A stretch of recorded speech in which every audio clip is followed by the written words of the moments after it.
Hi guys, Mahesh friends. ఆంధ్రప్రదేశ్లో DSC సంబంధించి మనకు ఈరోజు ఫైనల్ కీ అనేది అఫీషియల్ సైట్లో అందుబాటులోకి అయితే రానుంది. ఆల్రెడీ ప్రిలిమినరీ కీ అయితే ఇచ్చారో ఆ యొక్క ప్రిలిమినరీ కీ మీద అబ్జెక్షన్స్ కూడా మనం చేయడం జరిగింది. ఓకే, సో ఈరోజు ఆ యొక్క అబ్జెక్షన్స్ అన్నింటినీ కూడా క్లియర్ చేసుకొని మనకు ఫైనల్ కీ అనేది ఇవ్వబోతున్నారు. ఓకేనా, ఈ యొక్క ఫైనల్ కీ ద్వారా మనకు కొంతమందికి మార్కులు అనేది కలవచ్చు, మరికొంతమందికి మార్కులు అనేది తటస్థంగా ఉండొచ్చు, మరికొంతమందికి మార్కులు అనేవి కోల్పోయే కూడా అవకాశం అయితే ఉంది. అది ఏ విధంగా అంటే ఇచ్చిన క్వశ్చన్లో ఇచ్చిన క్వశ్చన్లో ఆప్షన్స్ అన్నీ కూడా ఆ యొక్క క్వశ్చన్కి తగ్గట్టుగా సమాధానం లేకపోతే ఆ యొక్క సెషన్లో ఎవరైతే ఎగ్జామ్ రాస్తారో వారికి మార్క్స్ కలిసే అవకాశం అయితే ఉంటుంది. క్వశ్చనే తప్పుగా ఉంటే ఆ యొక్క సెషన్లో ఎవరైతే ఎగ్జామ్ రాస్తారో వారందరికీ కూడా మార్క్ అనేది కలిసే అవకాశం అయితే ఉంటుంది. అండ్ తర్వాత ఆ యొక్క క్వశ్చన్కి సంబంధించి ఆ యొక్క ప్రశ్నకు ఒకటి కన్నా ఎక్కువ సమాధానం ఉంటే ఆ యొక్క ఎక్కువ సమాధానాలు ఎవరైతే గుర్తిస్తారో వారికి కూడా మార్క్ అనేది కలిసే అవకాశం అయితే ఉంటుంది. ఒక క్వశ్చన్కి ఒక ప్రిలిమినరీ కీలో ఒక ఆప్షన్ అనేది కరెక్ట్గా సరైన సమాధానంగా ఇచ్చి తర్వాత అబ్జెక్షన్స్ తర్వాత వేరొక ఆప్షన్ అనేది సరైన సమాధానంగా గుర్తించినట్లయితే ఆ యొక్క ఆప్షన్ అనేది చేంజ్ అయ్యి వేరొక ఆప్షన్ అనేది కరెక్ట్గా చూపించడంతో అప్పటి వరకు ఎవరైతే ఆ యొక్క ఆప్షన్ పెట్టి మార్క్ అనేది పొందారో తర్వాత ఫైనల్ కీ తర్వాత ఆ యొక్క ఆప్షన్ పెట్టిన వారు మార్క్ అనేది కోల్పోయి మరొక ఆప్షన్ ఎవరైతే చూస్ చేసుకున్నారో వారికి అనేది మార్క్ అనేది కలవడానికి జరుగుతుంది. ఈ విధంగా మనకు ఒకటి లేదా రెండు ప్రశ్నలకు ఇలా మార్కులు అనేది చేకూరే అవకాశాలు అనేవి ఎక్కువగా ఉంటాయి. సో మనకు ఫైనల్ కీ అనేది ఒకసారి వచ్చిన తర్వాత మరొకసారి మీరు అభ్యర్థుల పరిశీలన చేసుకోవచ్చు. అంతేకాకుండా మనకు డిఎస్సి సంబంధించి మెరిట్ లిస్ట్ అనేది మనకు ఈ నెల 15వ తారీఖున రిలీజ్ అవబోతుంది, అంటే మనకు ఎల్లుండి అనమాట. ఓకే, సో మనకు డిఎస్సి సంబంధించి ఈ యొక్క మెరిట్ లిస్ట్ అనేది రాబోతుంది. ఈ నెల 15వ తారీఖున అయితే వస్తుందని చెప్పి మంత్రి గంటా శ్రీనివాసరావు గారు అయితే వెల్లడించారు. ఓకే, ఈ యొక్క మెరిట్ లిస్ట్ ఆధారంగానే మనం ఈ యొక్క భర్తీ అనేది చేస్తాము అని చెప్పి నెక్స్ట్ ప్రాసెస్లోకి వెళ్తాము అని చెప్పి చెప్పడం అయితే జరిగింది.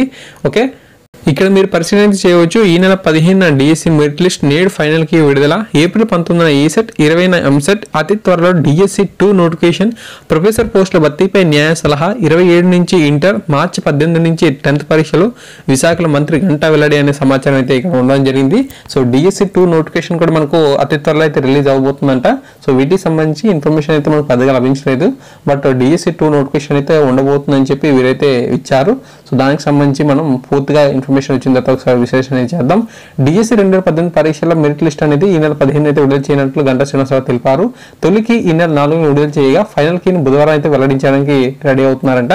ఓకేనా, రాష్ట్రంలో 19వ తేదీ నుండి వివిధ రకాల ఉమ్మడి ప్రవేశ పరీక్షలు అయితే నిర్వహిస్తున్నట్లు గంటా చెప్పారు. 19న ఏపీ ఈసెట్, జేఎన్టీయూ అనంతపురం, 20 నుంచి 22 వరకు ఎంసెట్ ఇంజనీరింగ్, 24న అగ్రికల్చర్ ప్రవేశ పరీక్షను అయితే జేఎన్టీయూ కాకినాడ నిర్వహిస్తామని చెప్పారు.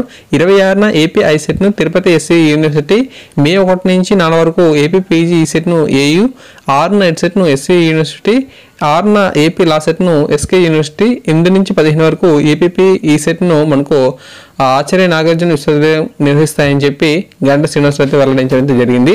ఇవి ఫలితాల తేదీలను చెప్పి కూడా ఇచ్చారు. ఓకే, ఎగ్జామ్ ఎప్పుడు జరుగుతాయి, వాటి యొక్క ఫలితాలు కూడా ఎప్పుడు జరుగుతాయని ఇన్ఫర్మేషన్ అయితే ఉంది. ఏపీ ఈసెట్ ఫలితాలు అనేవి మే 30న, ఎంసెట్ ఫలితాలు మే 1న, ఏపీ ఐసెట్ మే 3న, ఏపీ పీజీ సెట్ మే 11న, ఏపీ ఎడ్సెట్ అనేది మే 10న, ఏపీ లా సెట్ ఫలితాలు మే 13న అయితే విడుదల చేస్తామని గంటా గారు చెప్పడం జరిగింది. విశ్వవిద్యాలయాల్లో ప్రొఫెసర్ పోస్టుల భర్తీపై కొంతమంది కోర్టుకు వెళ్లడంతో నియామక ప్రక్రియకు అంతరాయం కలిగిందన్నారు. దీనిపై న్యాయ సలహా తీసుకుని ముందుకెళ్తామని మంత్రి గంటా చెప్పడం జరిగింది. అతి త్వరలోనే డిఎస్సి 2 టీచర్ పోస్టుల భర్తీకి నోటిఫికేషన్ అయితే జారీ చేస్తామని కూడా చెప్పారు. ఓకే, ఇంటర్మీడియట్ పరీక్షలు ఈ నెల 27 నుంచి ప్రారంభమవుతాయని మంత్రి గంటా చెప్పారు. రోజు ఉదయం 9 గంటల నుంచి 12 గంటల వరకు కూడా పరీక్ష అయితే జరుగుతాయంట.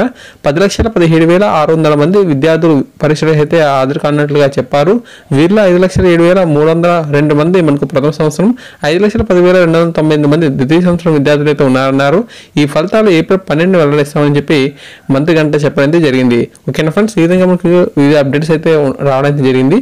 సో డిఎస్సి సంబంధించి ఫైనల్ కీ అనేది అఫీషియల్ సెట్లో అందుబాటులోకి అయితే రాగానే ఖచ్చితంగా మీకు అందిస్తాను. మెరిట్ లిస్ట్ అనేది మనకు ఈ నెల 15 అయితే వస్తుంది. డిఎస్సి 2 నోటిఫికేషన్ కూడా మనకు అతి త్వరలో ఇస్తామని చెప్పి అన్నారు. వాటికి సంబంధించి కూడా ఇన్ఫర్మేషన్ వచ్చినట్టు మీకు అందించడం జరుగుతుంది. Thank you guys, thanks for watching this video.